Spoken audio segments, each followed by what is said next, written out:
নমস্কার বন্ধুরা, আপনাদের সবাইকে স্বাগত জানাই। আমি আজকে আবার ওটসের একটা হেলদি ব্রেকফাস্ট রেসিপি নিয়ে চলে এসেছি। ওটস, বিটরুট, চিলা। তো অত্যন্ত হেলদি এবং সুস্বাদু এই রেসিপিটি কিভাবে করেছি আসুন দেখে নিই। প্রথমে আমি 1 গ্লাস মতো ওটস, এখানে ধরুন 200 কি আর সামান্য বেশি আছে, সে ওটস আমি শুকনো খোলায় আগে ভেজে নিচ্ছি।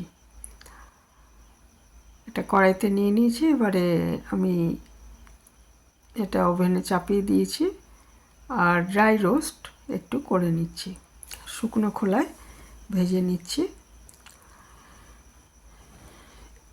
একটু ভাজার পরই দেখবেন এটা সুন্দর গন্ধ ছেড়ে আসছে, তখন বুঝতে হবে যে এটা হয়ে গেছে।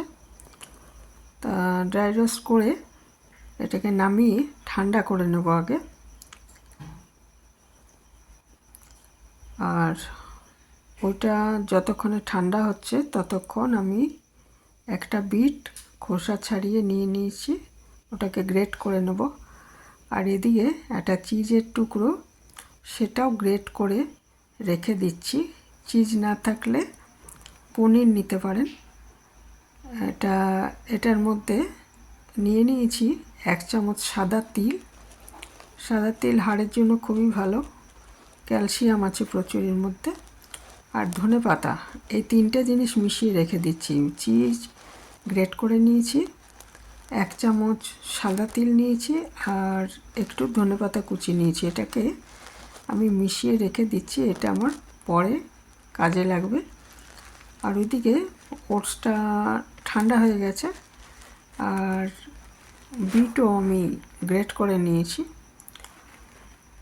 তো ঠান্ডা হয়ে যাওয়ার পর এটা একটা গ্রাইন্ডারে নিয়ে নিয়েছি, ওটস যেটা শুকনো খোলায় ভেজে রেখেছিলাম। আর বিটটা হচ্ছে গ্রেট করে নিয়েছি, সেটা একসঙ্গে দিয়ে হাফ গ্লাস মতো এর মধ্যে জল দিয়ে দিচ্ছি, দিয়ে এটার একটা পেস্ট বানিয়ে নিচ্ছি।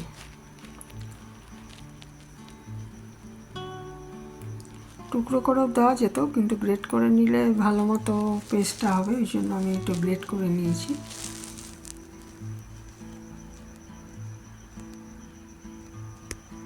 হাফ গ্লাস মতো জল দিয়ে দিচ্ছি, দিয়ে একটা পেস্ট বানিয়ে নিচ্ছি। বিট আমাদের স্বাস্থ্যের জন্য খুবই ভালো, যারা অ্যানিমিয়ায় ভুগছেন তাদের জন্য অসম্ভব ভালো, বাচ্চাদের জন্য খুব ভালো, কারণ বাচ্চারা অনেক সময় রক্তাল্পতায় ভোগে। বিশেষ করে আমাদের দেশে মেয়ে বাচ্চারা বেশি ভোগে রক্তাল্পতায়। তো এই বিট কিন্তু রক্ত হতে সাহায্য করে, অ্যানিমিয়া দূর করে। এটা দেখুন পেস্ট বানিয়ে নিয়েছি, ভীষণ সুন্দর লাগে, বিটের রঙটাই খুব সুন্দর। তো দেখতেও এগুলো খুব ভালো হয় আর খেতেও যথেষ্ট ভালো।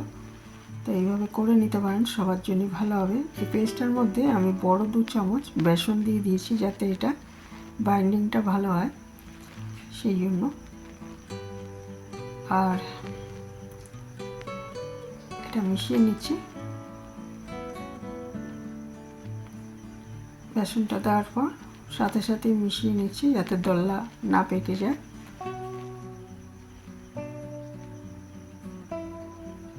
এরপর এর মধ্যে ছোট 1 চামচ জোয়ান দিয়ে দিচ্ছি। এটা জোয়ান দিলে এটা হেলদি হবে, হজমে সাহায্য করবে। এমনিও জোয়ানের অনেক গুণ আছে, সেই জন্য আমি জোয়ানটা দিলাম।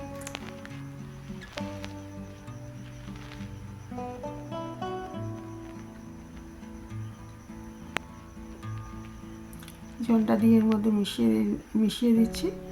আমি এর মধ্যে আর কোনো মশলা মেশাইনি, তবে ইচ্ছে করলে আপনারা এর মধ্যে চাট মশলা দিতে পারেন 1 চামচ। আর একটা মাঝারি সাইজের পেঁয়াজ আর 2টো কাঁচা লঙ্কা খুব মিহি করে কুচিয়ে নিয়েছি, এটা এর সঙ্গে মিশিয়ে দিচ্ছি। কাঁচা লঙ্কা কুচি এবং একটা পেঁয়াজ কুচি, তো মাঝারি সাইজের পেঁয়াজ কুচিয়ে এর মধ্যে দিয়ে দিয়েছি। তো তো আমি একদম প্লেন রাখতে চেয়েছিলাম, ওই জন্য জিরে ভাজা গুঁড়ো বা চাট মশলা দিইনি। আপনারা ইচ্ছে করলে দিতে পারেন এর মধ্যে।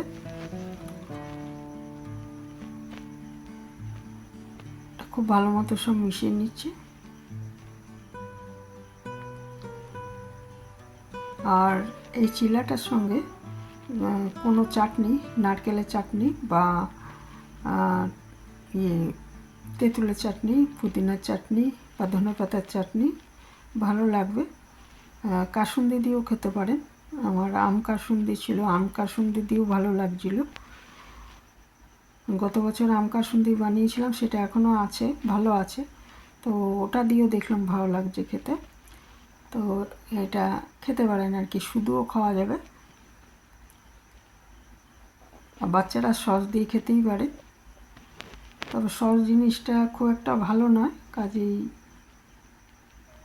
না খাওয়াই ভালো, বেশি না খাওয়াই ভালো। তো এরপরে আমি তাওয়া বসিয়ে একটু বাটার দিয়ে দিয়েছি, দিয়ে এর মধ্যে আমি হাতায় করে 1.5-2 হাতা করে দিয়ে যেরকম সাইজ করবেন সেই হিসাবে এটা দিয়ে দিচ্ছি। বাটারের বদলে আপনারা সাদা তেল ব্যবহার করতে পারেন। আর একটু তেল ব্রাশ করে নিতে হবে আর কি তাওয়াটা। আমি বাটার দিয়েছি, বাটারের বদলে তেল ব্রাশ করে নিতে পারেন। দিয়ে এর ওপরে আমি ওই যে করে রেখেছিলাম চিজ, ধনেপাতার সাদা তিল দিয়ে মিশ্রণটা, ওটা একটু দিয়ে দিচ্ছি, 1/2 চামচ মতো। ঢাকা দিইনি, ইচ্ছে করলে একটু ঢাকা দিয়ে দিতে পারেন। আঁচটা মিডিয়াম রাখতে হবে, নাহলে পুড়ে যেতে পারে। তো এক পিঠ ভালো মতো হয়ে গেলে উল্টে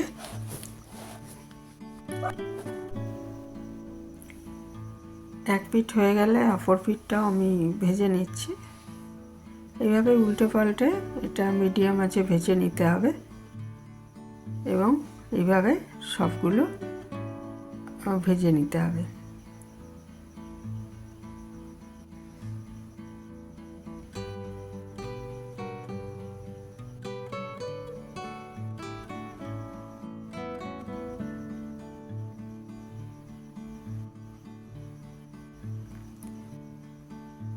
আরেকবার উল্টে দিলাম।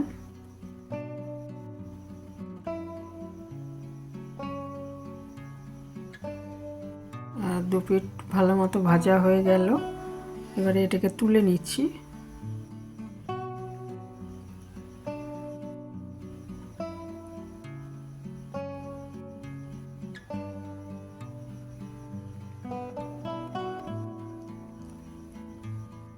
আরেকটা আমি দিয়ে দিলাম একইভাবে, আর ওপরে ওই তিল, চিজ আর ধনেপাতা মিশ্রণটা দিয়ে দিচ্ছি।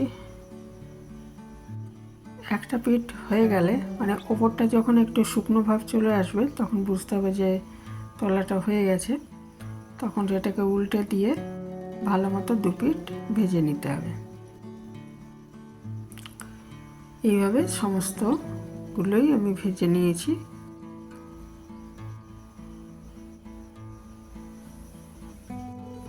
নতুন বন্ধু কেউ আজ এসে থাকলে চ্যানেলটা সাবস্ক্রাইব করার অনুরোধ রইল। পুরানো বন্ধুদের অনেক ধন্যবাদ জানাই। এখানেই শেষ করলাম।